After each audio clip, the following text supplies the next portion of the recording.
ప్రపంచంలో ఎక్కడెక్కడ oil production ఉందో అవన్నీ కూడాను అమెరికా తన అధీనంలో తీసుకునే ప్రయత్నం చేస్తుంది. ఇందులో కర్గ్ ఐలాండ్, ఇరాన్ అన్నది ఒక సిమ్టమ్ మాత్రమే, ఒక అంశం మాత్రమే. వెనెజువేలా మొత్తం కబ్జా చేసుకుంది. ఈరోజు వెనెజువేలా పరిస్థితి ఏంటి? వెనెజువేలా అమ్మేటువంటి ఏదైతే మనకు పెట్రోలియం ప్రొడక్ట్స్ ఉన్నాయో వాళ్ళు అమ్మేవన్నీ కూడాను ధనం వెనెజువేలాకి వెళ్ళట్లేదు. ఏదో యూరోప్ లో ఒక సీక్రెట్ అకౌంట్ కి వెళ్తుంది ఆ పైసలని. భారతదేశం కొనాలంటే కనుక అది మనం వెనెజువేలాకి ఆ పైసలు ఇవ్వం మనం. అక్కడెక్కడో స్విట్జర్లాండ్ లో ఒక అకౌంట్ ఉంటుంది. ఆ అకౌంట్ కి మీరు పే చేశారంటే దాంట్లో డొనాల్డ్ ట్రంప్ ఆయన కుటుంబము ఎంత కావాలో అంత దాన్ని వాళ్ళు వెనకేసుకొని మిగతాది వెనెజువేలాకి పంపిస్తున్నారు. అంటే ఈరోజు మొత్తం వెనెజువేలా యొక్క ఆయిల్ అంతా కూడా డొనాల్డ్ ట్రంప్ పర్సనల్ ప్రాపర్టీ అయిపోయింది.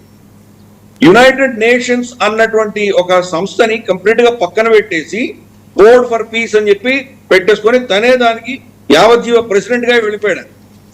కాబట్టి దీన్ని పక్కన పెట్టి మళ్ళీ United nations security council resolution ఆధారంగా చేస్తున్నానని చెప్తూ దాన్ని పక్కన పెట్టేసి కంప్లీట్ గా తనే దానికి పర్మనెంట్ ఇదైపోయాడు, ప్రెసిడెంట్ అయిపోయాడు.